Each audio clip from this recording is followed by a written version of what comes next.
Hey guys, so I just realized that I made a tutorial on Photoshop focusing on layers and stuff and actually had my face covering up the layers. So now we're going to be doing this again. So you can see we're over in here and we're going to be using this photo there. So just going to open and then opening this photo up. We've got my Jax playing around at the dog park with another dog there. So looking very like a acrobat in the air. So first thing we're going to do is actually unlock the background layer, because we're going to be working on some real basics here and we're working on our adjustments. Okay, so the first adjustment we're going to do, so we're going to do adjustments over here in the middle right. If you don't have that window, it's see you've got adjustments under here under Windows, and it will show you that it is there.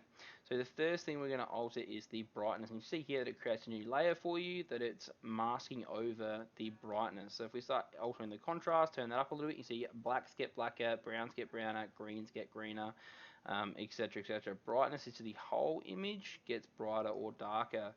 So you can see it there. So we've turned both those up and we've done not a bad job. I wouldn't be happy with that photo, but it does really show off the brightness and contrast, which is what we're looking for. You can see here I've already undergone this as well. So we might go back and we might go new folder and we might go adjustments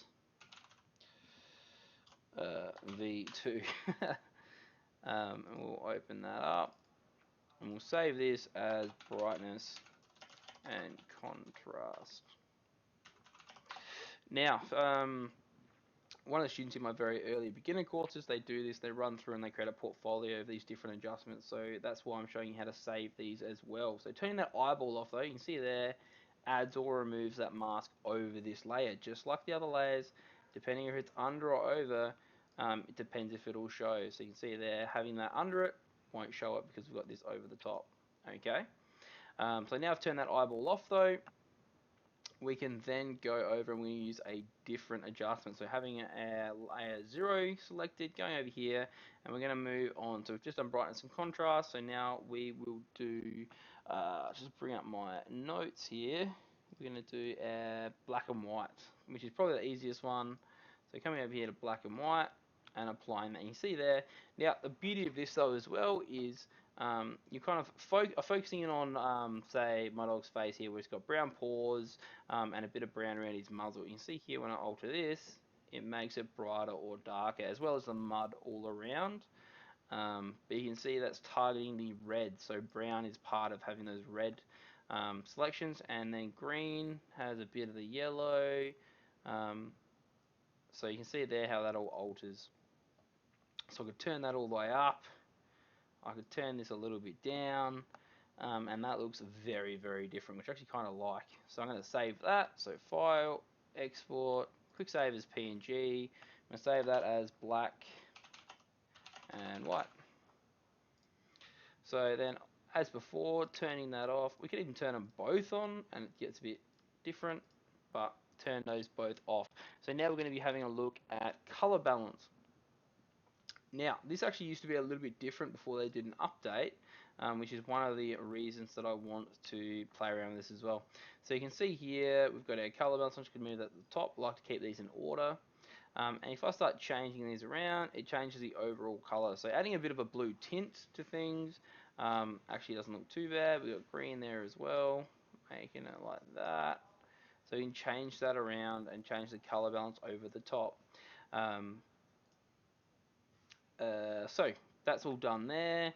I'm just going to leave it as a bluey one, so I'm going to leave that like that, and we've messed with the color balance. So File, Export.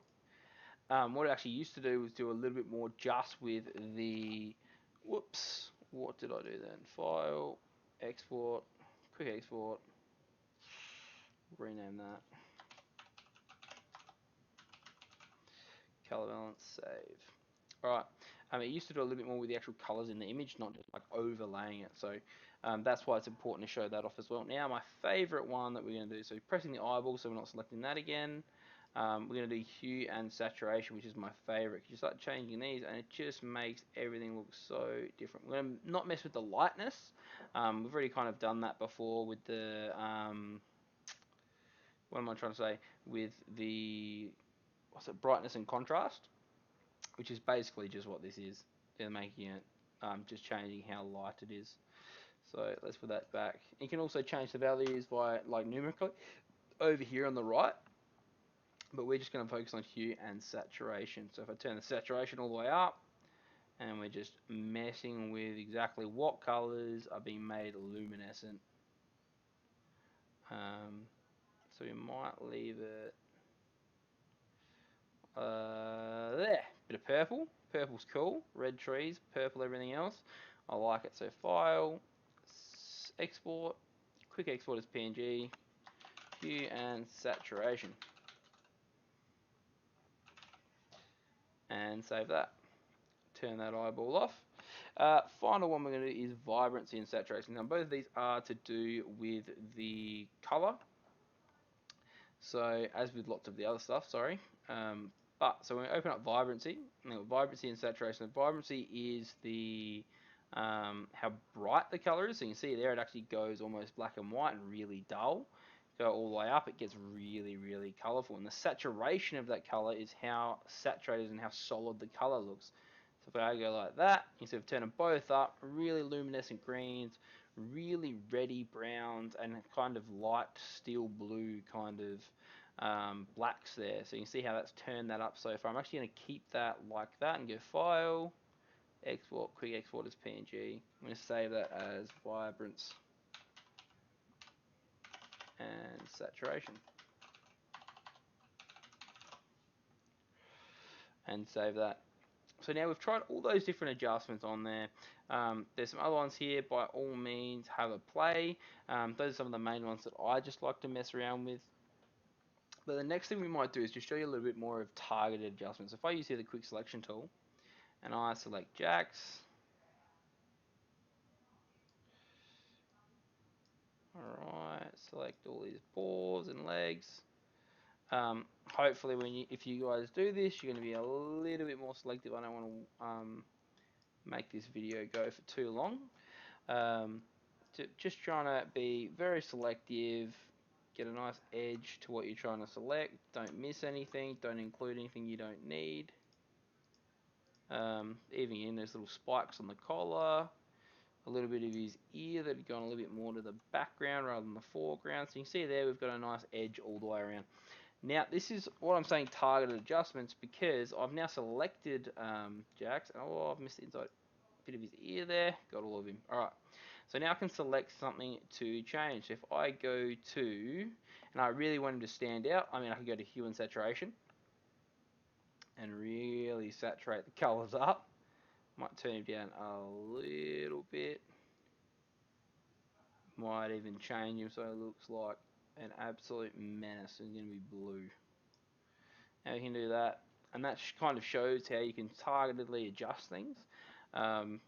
Something that might be a little bit more useful though, so if I use the quick selection tool again, select him up, is probably actually just making, so you can kind of see how, now that we've been playing with the colors a lot, the colors might seem a little bit dull, which is actually lifelike, but when you see some advertisements and things, it makes real life look a little bit dull. So what I can actually do is just go to, if I go to adjustments and I go to vibrancy and saturation, just turn up the vibrancy and the saturation a little bit, and it does make him stand out. You can kind of see he looks like his colors are absolutely amazing compared to everything around him. So turn that up just a little bit, we'll do that. So yeah, what's that, 40 and 40, and we'll keep it at that, and we'll go File, and we'll go Export, Quick Export, and we'll save that as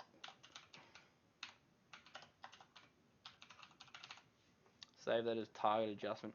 So now hopefully you know how to mess around with layers a little bit. So you can see how we've got all the different layers there that we've been playing with. You know how to do a little bit of targeted stuff, as well as using a little bit more comfortable with the adjustments panel and how to open it if you're missing it as well. So hopefully this has been helpful, and you'll be sticking around for a couple more really basic but really important Photoshop videos.